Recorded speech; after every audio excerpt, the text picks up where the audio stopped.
Graça e paz, meus irmãos, da parte daquele que era, que é e que há de vir.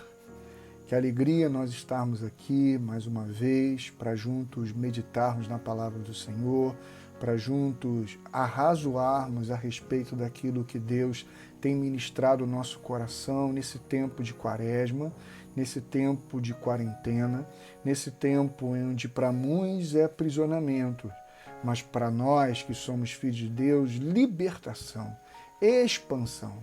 E quando falo libertação, não estou falando de como quem estava preso nas teias do pecado, mas como quem muitos de nós pode estar preso numa velha forma de pensar. Apesar de termos o nosso nome escrito no livro da vida, apesar de nosso nome estar selado lá no livro da vida e a nossa pessoa, o nosso ser ter sido selado com o Espírito Santo da promessa, muitos de nós ainda temos a mente cativa pela velha forma de pensar. Portanto, é um tempo de libertação, é um tempo de transformação da consciência, é um tempo de não nos amoldarmos aos padrões do mundo.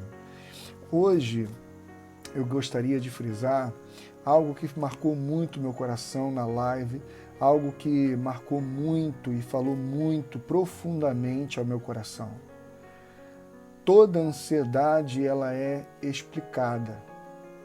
Toda ansiedade ela pode ser explicável, mas nenhuma ansiedade é justificada. Toda ansiedade pode ser explicada, mas nenhuma ansiedade pode ser justificada. Isso é tremendo, isso é profundo e isso é desafiador e, ao mesmo tempo, transformador. Por quê? Porque isso traz à nossa memória a confiança naquele que nós chamamos de Pai. Isso traz à nossa memória a confiança naquele que nós conhecemos como Pai de amor. E eu gostaria de ler uma passagem no Velho Testamento, onde Deus, desde sempre, veio se revelando de diversas formas, e no Velho Testamento também. O Paulo Júnior leu para nós Mateus, falando sobre as bem-aventuranças, Mateus capítulo 5, e essa primeira bem-aventurança falando de bem-aventurados misericordiosos. A palavra de Deus em Êxodo capítulo 14 vai retratar o episódio do povo de Israel saindo do Egito até chegar ao deserto. Mas nesse período de saída do Egito, eles se depararam com o Mar Vermelho. E diante do Mar Vermelho, eles começaram a razoar, começaram a pensar, começaram a raciocinar. O nosso raciocínio cartesiano, nosso raciocínio lógico, matemático e cientificado, ele não coloca nessa equação a graça de Deus. Ele não coloca nessa equação a misericórdia de Deus, a bondade de Deus, a soberania do Senhor. Não coloca nessa equação a direção do Senhor que traz para nós o descanso. E foi exatamente isso que o povo começou a fazer. Lá no capítulo 14, a partir do verso número 10, diz assim: ao aproximar-se o faraó, os israelitas olharam e avistaram os egípcios que marchavam na direção deles, e aterrorizados, clamavam ao Senhor, dizendo a Moisés: foi por falta de túmulos que no Egito que você nos trouxe para morrermos no deserto? O que você fez conosco tirando-nos de lá? A ansiedade deles é completamente justificada. O temor que estava sobre eles, melhor dizendo, é completamente explicável. É completamente natural, científico, lógico e cartesiano. Por quê? Porque a matemática é simples.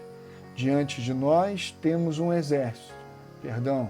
Atrás de nós temos um exército, diante de nós temos o mar. Nós somos quase 2 milhões de pessoas aqui, entre velhos e crianças e mulheres.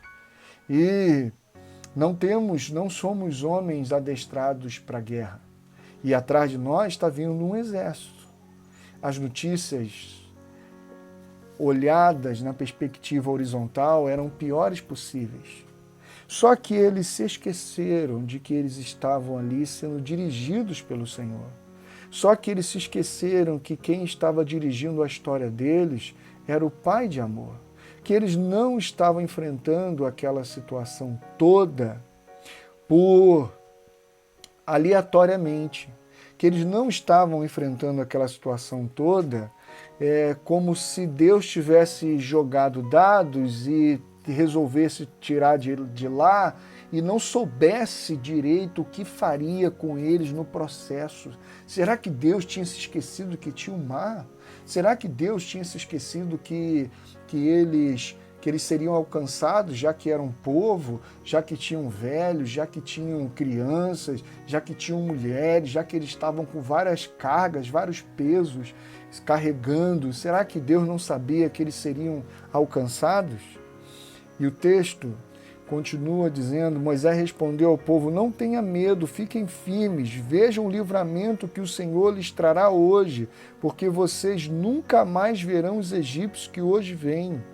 O Senhor lutará por vocês, tão somente acalmem-se, tão somente aquietem-se, tão somente descansem. Disse o Senhor a Moisés, por que você está clamando a mim? Diga ao povo que marche. Essa palavra marche, no hebraico, é ashirê. A palavra bem-aventurança, também utilizada lá no Novo Testamento, no grego, tem a mesma conotação de sentido no hebraico de ashirê, ou seja, em marcha, em caminho. Quem são os caminhantes? Os caminhantes são aqueles que percebem a sua miséria, e essa miséria não é a miséria que falta-lhe recurso, é a miséria de quem sabe que a vida não pode acontecer fora de uma relação, que a vida não pode acontecer fora de uma relação de amor, de afeto com Deus Pai e com seus irmãos. O miserável sabe que a miséria não está nas coisas que lhe faltam. O miserável sabe que a miséria está em viver só, fora da relação. O miserável é aquele que sabe que a vida não pode se desenrolar fora daquilo que é essencial à vida, que é a comunhão. E por isso ele é um bem-aventurado, porque ele caminha na direção da comunhão e em comunhão. Por que você clama a mim? Marche, marche, marche. Meu querido irmão, nós somos o povo de Deus. Nós sabemos em quem temos crido. Nós sabemos que o Senhor é poderoso para fazer infinitamente mais do que pedimos ou pensamos. Por isso, a nossa, a minha e a sua ansiedade, elas são até explicáveis. Notícias de morte, notícias de miséria econômica, mas nós sabemos quem somos, a quem pertencemos. E porque sabemos quem somos e a quem pertencemos, vivemos dirigidos por Ele. Deus é o Senhor da história e a história está sendo dirigida por Ele. A história é guiada por Ele. Nada acontece sem que isso fuja ao seu controle. Ou melhor dizendo, nada acontece de maneira a fugir do seu controle. Tudo está debaixo do seu controle. Isso não significa que ele determine tudo. Isso não significa que ele determine a quebradeira da economia. Isso não significa que ele determine as doenças. Mas isso significa que tudo isso já havia predito.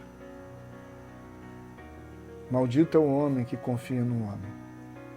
Maldito é o homem que passou a confiar na economia e passou a achar que na vida só, e na vida solitária, e na vida autocentrada, e na vida projetada, que na vida idealizada, fora dos planos de Deus, fora da direção de Deus, maldito é o homem que achou que na solidão, que no acúmulo dos bens, que na pseudo-saúde há felicidade e prazer.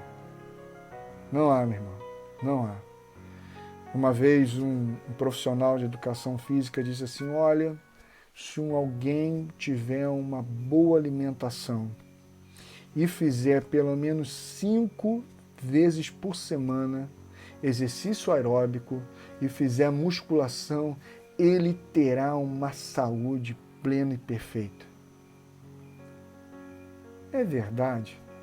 Será que todas as pessoas que tiverem uma boa alimentação e fizerem 5 a 6 vezes por semana musculação e exercícios aeróbicos terá uma saúde perfeita?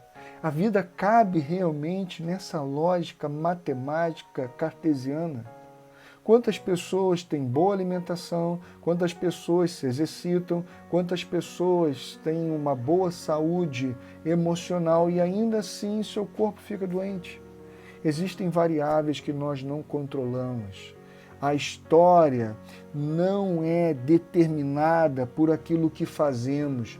Nós temos uma parcela de responsabilidade, nós temos uma parcela de implicação, mas nós não determinamos o destino de todas as coisas.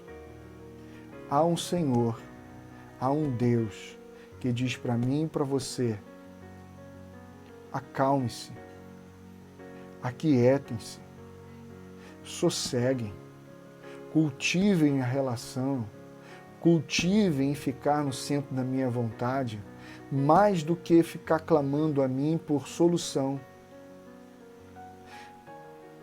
Busquem-me por direção, e eu tenho dado a direção a vocês. Vivam segundo a minha direção, em nome de Jesus, porque é para isso que nós nos ajoelhamos. Não para buscarmos uma solução, mas para buscarmos a direção, porque sabemos que na direção de Deus há a nossa vida. Transformai-vos pela renovação do vosso entendimento, para que experimenteis qual seja a boa, agradável e perfeita vontade de Deus. Um grande abraço, meu irmão, fica com Deus e nesse tempo de Covid-19, onde nós não podemos nos tocar, Deus abençoe você, meu irmão.